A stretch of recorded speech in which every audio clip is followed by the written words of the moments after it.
Hai guys, apa kabar kalian semua? Welcome back to Ruang Gelap. Balik lagi dengan aku Amira. Dan kali ini kita akan membahas kasus yang terjadi di Irlandia. Kasus yang sejak awal tidak pernah diinvestigasi polisi karena memang dikira adalah kasus bundir. Sampai akhirnya tiba-tiba di tahun 2009 pelakunya mengakui sendiri secara belak-belakan bahwa dia adalah dalang di balik kasus itu. So, di tahun 2009, ketiga pendeta gereja yang ada di sebuah komunitas di Castle Rock, Irlandia Utara, dipanggil ke rumah salah satu jemaat mereka, yaitu keluarga Howell, terdiri dari seorang suami bernama Colin, istri bernama Kyle, dan ke-11 anak mereka. Alasan kenapa mereka punya 11 anak, karena masing-masing dari Colin dan Kyle dulunya udah pernah nikah. Colin pernah menikah dengan wanita bernama Leslie. Mereka lalu punya 4 anak. Kyle pernah menikah dengan pria yang kita tidak ketahui namanya di Amerika, dan dari hubungan ini dia punya 2 anak. So, waktu Colin dan Kyle menikah, mereka udah punya 6 anak. Nah, dari hubungan Colin dan Kyle sendiri, mereka punya 5 anak lagi. Makanya anak mereka ada 11. Soalnya dari dulu Colin percaya dengan yang namanya anti kontrasepsi. Menurut dia tidak sesuai dengan aturan agama. Keluarga ini memang keluarga Kristen banget. Setiap minggu mereka ke gereja, taat beragama, ikutan juga jadi pendakwah. Keluarga yang dari luar sempurna. Colin adalah dokter gigi terkenal. Dia sangat sukses, punya banyak klinik, prakteknya di mana-mana. Reputasinya udah nggak perlu dipertanyakan lagi. Meskipun punya 11 anak, tapi secara ekonomi dan finansial mereka sangat-sangat mampu. Rumah mereka mansion besar, punya rumah liburan juga di Florida. Jadi wajar kalau dari dulu mereka ini jadi role model bagi orang-orang sekitar. Tapi di tahun 2008 ada banyak musibah yang menimpa keluarga ini. Pertama, anak tertua Colin mengalami kecelakaan terjatuh saat sedang melakukan pertukaran pelajar di Rusia. Nyawa anaknya tidak terselamatkan. Colin dan Kyle juga kehilangan semua uang tabungan mereka, sebanyak kurang lebih 1,5 juta pound sterling. Semua ini gara-gara Colin yang secara diam-diam melakukan investasi menggunakan uang tabungan yang rupanya adalah teknik penipuan. Colin ditipu oleh seorang pendakwah yang ngaku sedang melakukan pencarian harta karun di Filipina. Menurut legenda, tentara Jepang dulunya waktu Perang Dunia Kedua sempat mengubur harta karun di Filipina. Dan menurut sang pendakwah, mereka sudah menemukan titik lokasi di mana harta dikuburkan. Cuman mereka butuh uang untuk melakukan penggalian. Makanya, Colin tanpa merasa curiga memberikan semua uang tabungannya yang harusnya dia pakai untuk pensiun bersama keluarganya untuk mendanai penggalian ini. Gak berapa lama kemudian, Colin yang dijanjikan akan mendapat uang sekitar 20 juta dolar justru cuman mendapat paket kecil yang isinya ada batu-batuan, tembaga, beberapa uang kertas yang kalau ditotal-total jumlahnya cuma 30 dolar. Itulah kenapa di tahun 2008 rumah tangga Colin dan Kyle mulai renggang. Mereka sama sekali nggak punya uang sepeser pun bahkan untuk membayar pajak di tahun itu. Semua bisnis Colin, bisnis kliniknya terpaksa ditutup, nggak bisa bayar. Kyle sangat-sangat kecewa. Kenapa suaminya dari awal nggak ngasih tahu tentang investasi ini? Kenapa harus diam-diam? Sekarang mereka ketipu, siapa yang harus disalahkan kalau bukan suaminya? Colin ditendang keluar dari rumah. Dia tinggal di dalam mobil trailer. Setiap malam masih diizinkan masuk ke dalam rumah untuk bacain buku cerita ke anak-anaknya. Tapi setelah itu harus keluar dari rumah. Colin merasa bersalah. Kenapa? Tiba-tiba Tuhan mengambil semua nikmatnya. Karena Tuhan marah, dia punya banyak dosa. Colin mendatangi Kyle dan dia bilang, "Sepertinya aku harus minta maaf kepada Tuhan. Punya banyak kesalahan. Sebelum aku mengakui semua dosaku ke pendeta, aku pengen mengakui dosaku ke kamu dulu. Kamu tahu nggak, selama 12 tahun pernikahan kita, sudah 10 tahun ini, sebenarnya aku selingkuh dengan banyak orang." Kyle tentu aja sakit hati, tapi dia tahu dulu suaminya emang udah beberapa kali ketahuan selingkuh. Jadi dia nggak terlalu kaget. Terus Colin buka suara lagi. "Sebenarnya aku juga beberapa kali sengaja ngasih obat tidur ke pasien aku waktu lagi periksa gigi, dan waktu mereka nggak sadar, aku melecehkan mereka." Kyle benar-benar kaget. Dia nggak nyangka suaminya juga melakukan pelecehan terhadap para pasien. Mendengar hal ini, Kyle langsung ngomong ke Colin, "Dosa kamu terlalu banyak. Sekarang aku telepon pendeta, Mari kita minta tolong ke mereka, biar mereka bisa mendoakan kamu, supaya Tuhan mau memaafkan kamu, dan supaya kesialan kita berhenti sampai di sini. Malam itu, Colin balik ke rumah trailernya. Dia buka komputer, dia cari di internet. Berapa lama hukuman untuk pelaku yang telah melakukan pembunuhan terhadap 2 orang sekaligus? Dari internet, Colin membaca hukuman sekitar 20-30 tahun. Jadi, Colin mengambil tas, dia siapkan barang-barangnya karena dia tahu setelah mengakui semua perbuatannya kepada pendeta, Colin akan kehilangan kebebasannya sampai kira-kira 30 tahun. Colin Howell adalah salah satu dari 7 anak dari pasangan yang sangat-sangat taat beragama. Dari kecil, di setiap langkahnya, Colin selalu mengingat Tuhan. Hal yang sebenarnya sangat bagus, karena di keluarga ini yang namanya normal, etika, benar-benar sangat dijaga. Colin punya 6 saudara karena orang tuanya nggak pernah menggunakan alat kontrasepsi, karena kata mereka, alat kontrasepsi bertentangan dengan hukum yang diberikan oleh Tuhan, yang nantinya juga ada hubungannya dengan kasus ini. Colin terkenal sebagai anak yang sangat baik, pintar di sekolah, berperilaku baik, tapi agak sedikit tertutup. Waktu SMP dan SMA, Colin mulai menunjukkan tanda-tanda ketertarikan terhadap wanita. Tapi Colin sangat pemalu. Dia pernah pacaran 1 kali, tapi diselingkuhi. Hal ini membuat Colin mulai putus asa. Jangan-jangan aku nggak beruntung dengan yang namanya percintaan. Jadi Colin lebih sering menyendiri. Dia nggak pernah cerita dengan apapun tentang kesulitan yang dia hadapi, terutama dengan hal-hal yang berbau dosa. Ternyata Colin kesulitan untuk mengontrol nafsunya. Dia nggak tahu gimana caranya mengubah atau mendistraksi nafsunya menjadi sesuatu yang lebih positif. Dan karena waktu itu sudah ada yang namanya internet, Colin melampiaskan gairahnya ke internet. Setiap hari, Colin mengonsumsi konten dewasa yang kemudian membuat dia kecanduan. Colin tahu ini adalah dosa, jadi dia selalu pergi ke gereja untuk minta maaf, bertobat, janji dia nggak bakal mengulangi hal yang sama. Tapi setiap kali Colin berhenti, setelah dia menghapus semua akses ke situs-situs yang tidak benar, ujung-ujungnya situs ini kembali dia download, kembali dia akses, yang ujung-ujungnya jadi lingkaran setan. Colin gak pernah berhenti. Rupanya kecanduan ini memengaruhi nilai-nilai Colin di sekolah. Colin yang awalnya pengen jadi dokter, karena nilainya gak sampai, terpaksa untuk mengubah mimpinya. Untungnya nilai-nilainya masih cukup untuk mendaftar di kuliah jurusan kedokteran gigi. So, Colin melanjutkan kuliahnya di kedokteran gigi. Dan di saat inilah Colin bertemu dengan wanita bernama Leslie. Berbeda dengan Colin yang pendiam, gak terlalu punya temen, bisa dibilang mahasiswa biasa-biasa aja, Leslie cukup terkenal. Secara fisik dia cantik, secara hati baik banget. Waktu itu Leslie kuliah jurusan keperawatan, dan semua pasien yang ditangani Leslie selalu bilang, Leslie tuh punya hati yang luar biasa tulus. Kebanyakan pasien Leslie kan orang tua lanjut usia ya. Leslie selalu memastikan para lansia ini benar-benar dapat makanan yang bergizi, dan setiap kali dikunjungi oleh keluarga mereka, Leslie selalu menyemprotkan parfum supaya para lansia ini wangi waktu dicium oleh keluarga mereka. Sesuatu yang sebenarnya nggak harus dilakukan oleh Leslie, tapi karena emang si Leslie ini baik hati banget, dia rela melakukan apapun yang menurut dia bisa membuat para lansia ini bahagia. Gak cuma secara kesehatan, tapi juga secara mental. Dan dari awal waktu kuliah, saat mereka baru-baru pacaran, banyak yang bilang, salah, Colin dan Leslie gak bakal tahan lama. Sih bagusnya, sedangkan Leslie banyak disukai oleh laki-laki. Dan emang waktu mereka baru-baru pacaran, secara terbuka Leslie bilang ke Colin bahwa dia juga masih kencan dengan pria lain. Waktu itu mereka belum officially in relationship. Leslie masih ngeliat-liat siapa kira-kira pria yang cocok dengan dia, karena standar Leslie itu tinggi. Selama belum ketemu yang pas, selama belum menikah, nggak ada salahnya tetap mencari dan mengeksplor siapa yang lebih cocok dengan dia. Hubungan mereka waktu itu agak timpang. Colin sayang banget dengan Leslie, sedangkan Leslie ya biasa aja. Nah, semuanya berubah saat mereka berdua pergi jalan-jalan ke Yunani. Menurut banyak orang, saat lagi jalan-jalan di Yunani, liburan bareng, kemungkinan besar Leslie dan Colin untuk pertama kalinya melakukan hubungan. Sesuatu yang sebenarnya tidak boleh dilakukan karena melarang ajaran agama. Colin dan Leslie dari dulu benar-benar taat beragama, gak pernah mengakui hal ini, tapi semua bukti mengarah ke situ.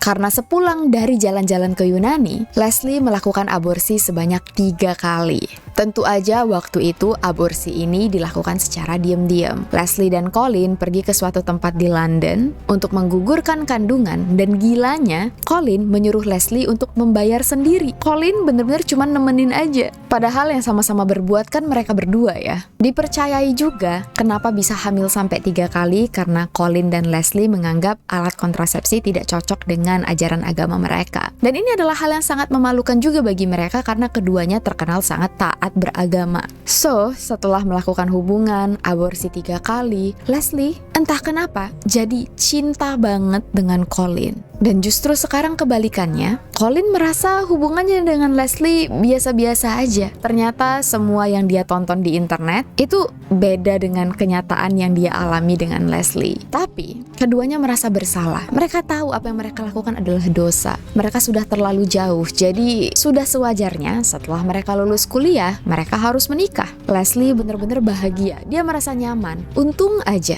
ujung-ujungnya aku tetap dinikahi oleh Colin. Tapi Colin bahkan di hari pernikahan pun masih ragu-ragu, apa aku harus menikahi Leslie atau enggak ya? Sebenarnya Colin nggak pengen nikah, tapi dia merasa bersalah, dia merasa berdosa, dan dia nggak berani bilang ke Leslie bahwa dia sudah nggak cinta. So, pada akhirnya Leslie dan Colin tetap menikah. Mereka tinggal di sebuah rumah yang sangat bagus, dengan pemandangan yang sangat indah. Dan untuk 9 bulan pertama setelah menikah, keduanya benar-benar bahagia, layaknya pengantin baru. Leslie bilang ke orang-orang, dia telah membuat keputusan yang tepat. Colin ini benar-benar role model, mirip dengan Tuhan Yesus. Taat beribadah, sayang dengan anak-anak, pintar, secara karir juga mampu menafkahi keluarga. Leslie nggak melihat kekurangan apapun dengan suaminya. Tapi semua berubah saat Leslie melahirkan anak pertamanya. Setelah 9 bulan, Leslie berpikir, ada banyak hal yang dia harus lakukan di rumah untuk menjaga bayinya. Apakah dia mampu tetap kerja sebagai perawat di panti jompo? Leslie ngobrol dengan Colin, menurut kamu gimana ya? Apa sebaiknya aku berhenti kerja aja, jadi ibu rumah tangga? Menjadi ibu rumah tangga itu kan hal yang sangat sulit ya. Ditambah lagi ngurus anak, bener-bener luar biasa banget. Jadi Colin setuju, kayaknya dia masih mampu untuk menafkahi anak mereka yang masih kecil, dan juga Leslie hanya dari gajinya. Karena sebelum-sebelumnya kan gaji mereka berdua tuh yang dipakai untuk hidup. Colin optimis klinik gigi dia pasti bisa sukses. So, Leslie berhenti kerja, dia jadi ibu rumah tangga, dan Colin fokus nyari uang di klinik. Colin sangat ambisius, dia beli seluruh peralatan yang mahal, yang paling canggih supaya pasiennya nyaman. Mulai dari interior, peralatan, obat-obatan, dia beli yang paling bagus. Dan memang berhasil, banyak banget pasien yang merasa betah meskipun harus ngantri. Sampai-sampai Colin harus membayar dokter gigi lain supaya mau praktek di klinik dia juga, karena mereka kekurangan dokter. Tapi di balik kesuksesan ini, Colin sebenarnya ngutang banyak juga ke bank. Dan karena menurut Colin status sosial itu penting, melihat bisnisnya sangat-sangat sukses, Colin punya ide. Gimana kalau mereka pindah ke rumah yang lebih bagus, lebih besar, mansion. Waktu itu Leslie hamil anak kedua, mereka berdua nggak pernah pakai kontrasepsi. Dan kemungkinan besar Leslie mengalami baby blues. Dia keteteran mengasuh anaknya yang masih kecil, anak di dalam kandungannya, belum lagi ngurus rumah itu bener-bener capek. Bersih-bersih, nyuci, dan gak ada yang tahu kenapa dari awal mereka gak nyewa asisten rumah tangga. Jelas-jelas Leslie butuh bantuan. Colin tetap membantu kalau dia di rumah, tapi masalahnya Colin lebih sering sibuk ngurusin klinik, memastikan dia sanggup untuk membiayai biaya lahiran anaknya yang kedua. Sebentar lagi nih, mereka kedatangan satu anggota keluarga lagi, yang berarti Colin benar-benar harus serius nyari uang. Terus Colin kepikiran, kalau sekarang anggota keluarga kita ada 4, berarti kita harus pindah ke rumah yang lebih besar. Berhubung bisnis kliniknya sukses, Colin membeli mansion, rumah besar dengan harga yang sangat mahal. Dan rumah ini butuh banyak perbaikan, jadi harus direnovasi ulang. Dan renovasinya memakan biaya yang sangat besar. Jadi meskipun dari luar keluarga ini kaya raya, punya bisnis, suaminya dokter gigi, tinggal di mansion, tapi mereka punya banyak hutang. Colin meminta Leslie untuk berhemat. Dan Leslie lumayan keteteran. Ternyata dia belum siap ngurusin rumah, persiapan anak, dan kalau lagi stres, satu-satunya yang bisa membuat Leslie agak sedikit tenang adalah dengan belanja. Jadi kadang-kadang nih, budget bulanan mereka agak sedikit lebih daripada yang mereka miliki. Di tengah-tengah kebingungan, kegalauan, dan juga kondisi finansial yang mulai seret, ibu kandung Leslie meninggal dunia. Leslie benar-benar merasa hancur.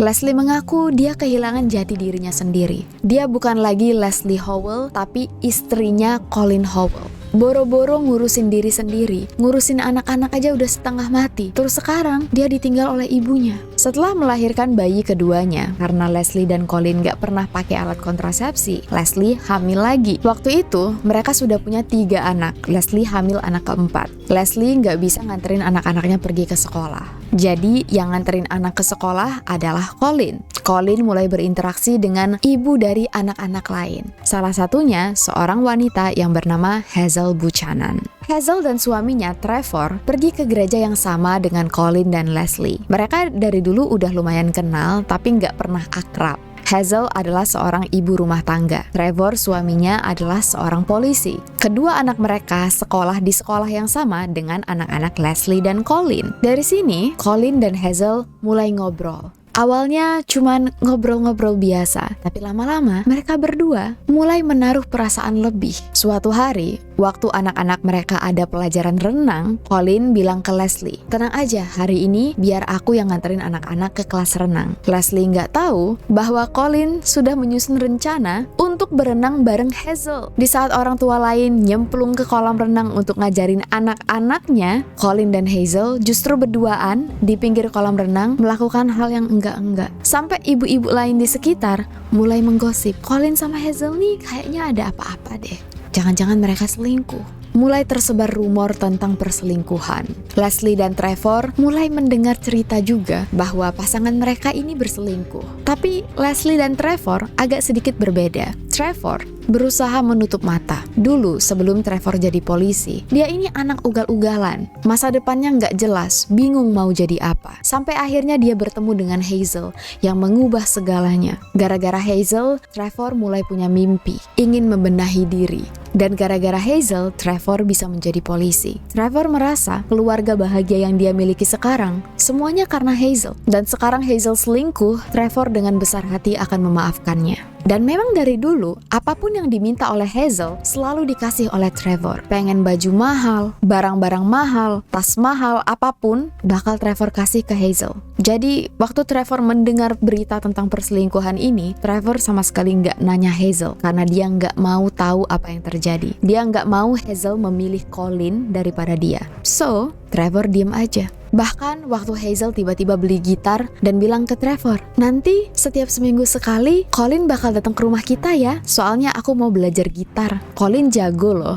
Gak apa-apa ya, dia datang ngajarin aku main gitar. Trevor cuma bisa menahan diri. Dia nggak mau tahu apa yang terjadi. Selama Hazel masih ada di rumah dan jadi istrinya, Trevor rela tutup mata. Berbeda dengan Leslie. Leslie merasa ketakutan. Bayangin, dia nggak punya pekerjaan, dia punya 3 anak dan lagi hamil anak keempat. Kalau tiba-tiba Colin minta cerai, Leslie nggak tahu apa yang harus dia lakukan. Gimana caranya dia bisa menghidupi anak-anaknya? Dan kalau keluarganya hancur, Leslie juga hancur karena keluarga adalah satu-satunya yang dia miliki. Rumor ini semakin menguat saat Colin tiba-tiba bilang dia harus dinas keluar kota. Secara kebetulan, Hazel bilang ke suaminya dia juga ada urusan keluar kota. Meskipun sebenarnya Hazel enggak bekerja. Warga sekitar mulai kebingungan. Kok bisa-bisanya Colin dan Hazel izin pamit keluar kota di hari yang sama? Kecurigaan ini memang benar, karena waktu itu Colin ngajak Hazel untuk pergi ke tempat aborsi yang ada di London. Iya, di tempat aborsi yang sama dengan yang pernah didatangi oleh Colin dan Leslie waktu mereka belum nikah dulu. Begitu keduanya pulang, rupanya pihak gereja merasa mereka harus turun tangan. Mereka harus mencari tahu apakah Colin dan Hazel benar-benar selingkuh atau enggak. Soalnya, Colin adalah salah satu orang yang sangat taat di gereja. Hazel adalah guru sekolah minggu. Kalau emang mereka selingkuh, ini bisa merusak citra gereja. Beberapa pendeta langsung mendatangi Colin dan menanyakan kebenaran rumor. "Kamu beneran selingkuh atau enggak dengan Hazel?" Dan Colin menjawab, "Enggak, kami enggak selingkuh. Aku itu ngajarin Hazel cara main gitar. Kalian jangan mikir yang aneh-aneh." Karena Colin gak ngaku, pihak gereja juga kebingungan. Apa mungkin ini cuma rumor? Tapi Leslie semakin yakin Colin berselingkuh. Soalnya setiap hari telepon rumah mereka selalu berdering sebanyak sekali di jam-jam malam. Dan gak lama kemudian Colin bakal keluar untuk nelpon. Leslie merasa ini kayaknya kode. Dan hal yang sama dialami oleh Trevor. Istrinya mulai sering pakai telepon, entah ngobrol dengan siapa, diem-diem, malam-malam. Leslie juga menemukan banyak koin di dalam jas suaminya. Koin yang biasa dipakai untuk nelpon di telepon umum. Leslie curiga. Dia melapor ke pendeta, minta tolong pihak gereja. Gimana caranya untuk menyadarkan suami aku supaya dia ini tobat, gak selingkuh lagi. Jadi dikirimlah beberapa pendeta untuk menasihati Colin. Tapi karena gak mempan, akhirnya para pendeta ini mendatangi Hazel. Dan dari Hazel akhirnya terungkap bahwa ya, Colin dan Hazel memang selingkuh. Tapi Hazel dan Colin bilang mereka nggak pernah berhubungan, mereka nggak pernah tidur bareng. Jadi ya sih kami berdosa, tapi kami nggak sampai sejauh itu kok. Dan pihak gereja percaya. Colin, Hazel, Leslie, dan Trevor diajak untuk ngobrol bareng. Jalan tengahnya, Colin nggak boleh ketemuan dengan Hazel lagi. Kalau misalnya ke gereja, diatur waktunya. Colin dan Leslie datang pagi, Leslie dan Trevor datang sore, biar nggak ketemu. Jadi akhirnya untuk pertama kalinya hubungan Colin dan Hazel mulai renggang. Colin mulai rajin lagi ke gereja, mengakui semua kesalahannya. Dan suatu hari secara nggak sengaja, entah gimana, Colin ngaku ke para pendeta bahwa sebenarnya dia sudah tidur dengan Hazel. Dan pihak gereja merasa ini adalah informasi penting yang harus diketahui oleh Leslie. So, beberapa pendeta mendatangi Leslie dan bilang, "Leslie, suami kamu mengaku sebenarnya dia dan Hazel sudah pernah tidur bareng dan terserah kamu mau memaafkan Colin atau kamu mau cerai. Kalau kamu mau cerai nggak apa-apa, karena ini adalah kesalahan Colin, kamu nggak bakal berdosa." Dan informasi ini benar-benar menghancurkan Leslie. Tadinya dia sudah sempat bangkit, tapi saat tahu hubungan Colin dan Hazel sudah sejauh itu, Leslie sulit banget untuk menjalani harinya seperti biasa. Tiap hari, Leslie minum obat tidur, dia minum alkohol, supaya nggak merasakan rasa patah hati yang dia alami. Di suatu malam, Leslie memutuskan untuk mengakhiri hidupnya sendiri. Dia masuk ke dalam kamar mandi, dia minum seluruh isi botol pil tidur. Untungnya kesedak.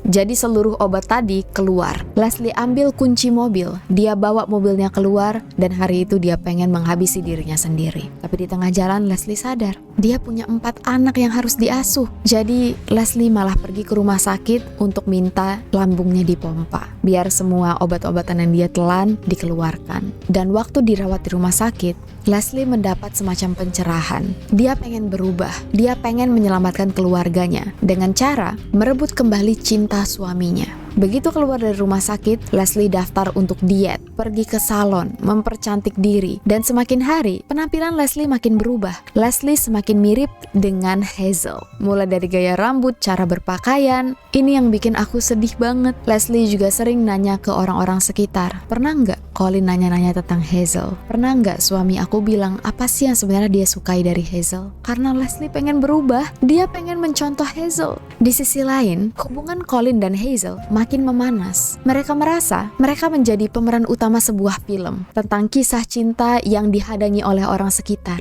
Dan rasa cinta ini semakin dihalangi, semakin menantang. Setelah 4 bulan terpisah, Colin dan Hazel diam-diam menjalin hubungan kembali. Tetangga sekitar sering ngeliat Colin jogging di depan rumah Hazel, terus diam-diam masuk lewat jendela. Warga sekitar mulai melapor lagi ke gereja. Tapi rupanya, Colin dan Hazel nggak peduli. Bodoh amat dengan orang sekitar, yang penting cinta kami tetap satu. Leslie yang baru mau mulai bangkit mendapat berita menyedihkan. Ayahnya ditemukan meninggal dunia karena serangan jantung. Menurut pihak kepolisian, ayah Leslie meninggal secara natural, alami, karena emang serangan jantung. Tapi ada kemungkinan ayah Leslie dihabisi oleh Colin. Colin gak pernah ngaku, tapi banyak yang percaya kemungkinan ada hubungannya. Karena Colin pengen membuat Leslie kembali depresi. Dan benar, waktu ayahnya meninggal dunia, Leslie kembali depresi. Beberapa kali Leslie sempat bilang ke orang sekitar, kalau misalnya aku meninggal, coba selidiki suami aku ya. Dan Leslie juga sempat hampir melakukan usaha bundir. Dan dalam hati Colin, dia mendukung aksi istrinya ini. Colin berharap Leslie benar-benar bakal menghabisi dirinya sendiri. Tapi rupanya, hari yang ditunggu oleh Colin tidak kunjung datang. Colin bingung, kenapa belum menghabisi dirinya sendiri? Padahal aku dan Hazel sudah mulai terang-terangan. Sebenarnya nih, Colin bisa aja dengan mudah minta cerai, ya kan? Tapi Colin ngerasa, dia nggak mau jadi orang yang bersalah. Dia nggak mau menjadi orang yang memutuskan hubungan. Memang sih dia yang selingkuh, tapi gimana pun caranya kalau bisa yang merusak hubungan ini adalah Leslie. Dan karena frustasi, Colin mengatur ide. Gimana kalau misalnya aku aja yang menghabisi Leslie? Soalnya aku kasihan ngelihat dia menderita. Suatu malam, Colin nelpon Hazel dan dia bilang, Hazel, menurut kamu gimana? Kalau misalnya kita habisi aja pasangan kita masing-masing. Caranya biar aku yang atur. Pokoknya dalam 6 hari, pasangan kita bakal meninggal. Colin mempersiapkan semuanya, mulai dari selang, alibi, motif. Pada tanggal 18 Mei 1991, Colin secara sengaja memasukkan obat tidur ke dalam makanan dan minuman Leslie. Malam itu, Leslie tertidur di atas sofa. Colin langsung nelpon Hazel. Hazel, kamu udah masukin belum obat tidur ke dalam makanan suami kamu? Udah Colin, udah aku masukin. Oke, kamu tenang aja, sebentar lagi aku kesana. Aku habisi dulu istri aku. Begitu Leslie tertidur, Colin ngunci pintu kamar anak-anaknya. Dia tutup pakai kayu biar anaknya beneran gak bisa keluar meskipun berusaha untuk keluar. Dia ambil selang panjang yang dihubungkan ke mobilnya. Selang ini dipakai untuk mentransfer gas beracun karbon monoksida yang berasal dari mobil untuk dihisap oleh Leslie. Leslie yang tertidur dipaksa untuk menyedot semua gas beracun. Leslie sempat terbangun, sempat memberontak, sempat menatap wajah suaminya dan bertanya-tanya, kenapa suaminya tega melakukan hal ini. Tapi sayangnya, rencana Colin berhasil. Leslie meninggal dunia. Begitu Leslie meninggal, tubuhnya langsung dimasukkan ke dalam bagasi mobil. Colin mengangkut sepeda yang kemudian dia masukkan juga ke dalam mobil dan langsung pergi menuju rumah Hazel. Hazel sudah nunggu di dapur.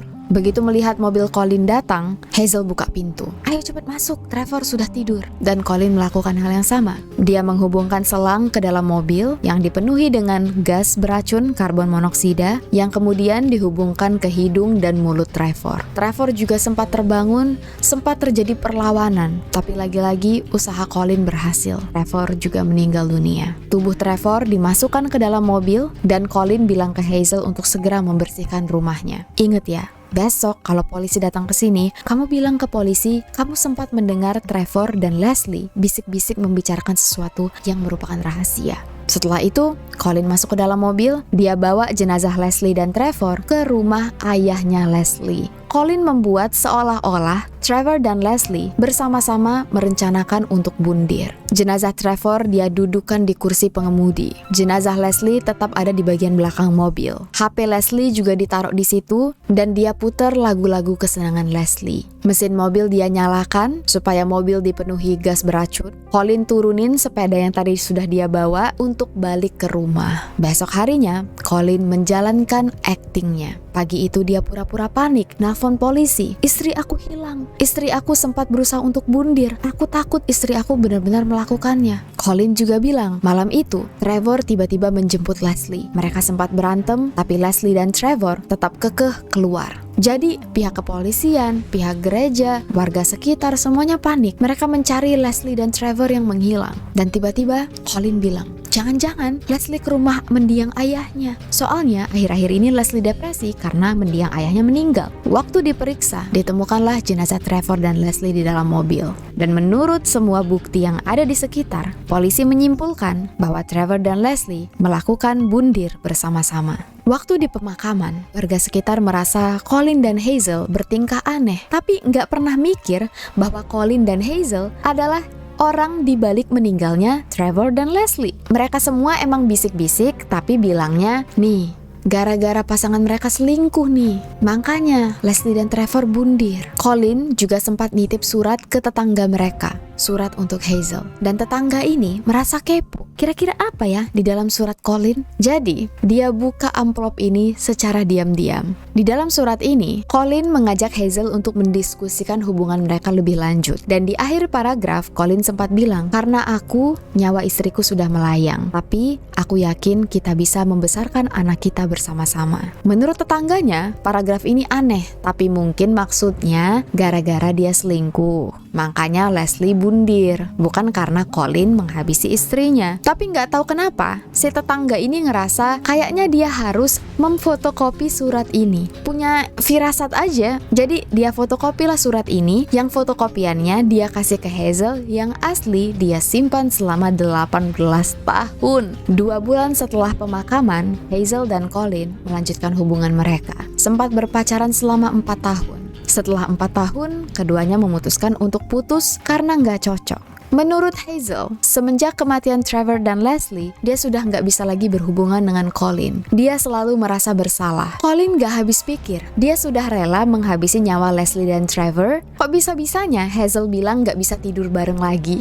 So, begitu mereka putus, Colin mencari wanita baru. Dan saat itulah dia bertemu dengan Kyle. Sejak awal sebelum menikah, Colin bilang ke Kyle bahwa dia menghabisi istrinya sendiri. Tapi Kyle kira maksud Colin gara-gara selingkuh, bukan karena dia sengaja menghabisi. Dan Kyle tahu Colin memang sempat selingkuh dengan Hazel, tapi Kyle memaafkan semuanya. Mari kita menjalani hidup kita dengan lembaran baru, melupakan semua kesalahan di masa lalu karena Tuhan sudah memaafkan kita semua. Keadaan finansial Colin waktu menikah dengan Kyle sudah sangat-sangat bagus. Kenapa? Karena asuransi jiwa ayahnya Leslie dan asuransi jiwa Leslie sama-sama cair, dan yang menikmatinya tidak lain dan tidak bukan adalah Colin. Makanya dia mampu mengembangkan bisnisnya dan menafkahi ke-11 anaknya. Sedangkan Hazel sudah menikah lagi dengan pria lain dan sudah hidup bahagia. Tapi seperti yang kita ketahui, di awal cerita aku udah bilang, di tahun 2008, keluarga Colin dan Kyle ditimpa banyak masalah. Dan itulah kenapa setelah 18 tahun berlalu, kebenaran tentang kematian Leslie dan Trevor baru terungkap. Hazel waktu itu kaget kenapa tiba-tiba Colin mengakui semua kejahatan mereka. Dan karena semua musibah ini, Colin merasa dia harus meminta maaf kepada Tuhan, mengakui semua kesalahannya. Jadi, di tahun 2009, Kyle menelpon pendeta. Colin siap mengakui semuanya. Waktu para pendeta datang ke rumah Kyle dan Colin mengakui semuanya, mereka semua kaget tentang perselingkuhan, pelecehan, dan juga kasus pembunuhan Leslie dan Trevor. Para pendeta yang mendengar pengakuan ini gak percaya. Kamu bercanda kan? Tapi wajah Colin serius. Begitu Colin mengakui semua perbuatannya, salah satu pendeta langsung menelpon polisi. Dan dari sinilah Colin dan Hazel ditangkap. Dan di pengadilan, Hazel bilang dia diancam. Dia sebenarnya nggak mau ikut menghabisi suaminya, tapi Colin memaksa. Hazel juga mengaku waktu selama dia pacaran dengan Colin selama 4 tahun, waktu dia nggak mau tidur bareng Colin, Colin memberikan obat tidur dan memperkawasnya beberapa kali. Tapi nggak ada satu orang pun yang merasa simpati dengan Hazel karena terbukti Hazel membantu Colin menghabisi suaminya sendiri. Colin dijatuhi hukuman seumur hidup dan baru bisa banding bebas setelah 21 tahun mendekam di penjara. Sedangkan Hazel dihukum seumur hidup di penjara dan baru bisa mengajukan banding bebas bersyarat setelah 18 tahun di penjara. Dan mudah-mudahan mereka berdua sama-sama tidak akan pernah bisa keluar lagi dari penjara. Dan sampai di sini dulu cerita kita pada kali ini, guys. Beritahu aku tentang pendapat kalian di kolom komentar. Dan jangan lupa untuk klik subscribe untuk kalian yang sering menonton Ruang Gelap. Lebih dan kurang aku mohon maaf dan thank you so much atas semua dukungan dan juga support dari kalian semua. We adore you all. I'll see you guys very soon in the next video. Please stay safe, take care, and stay alive.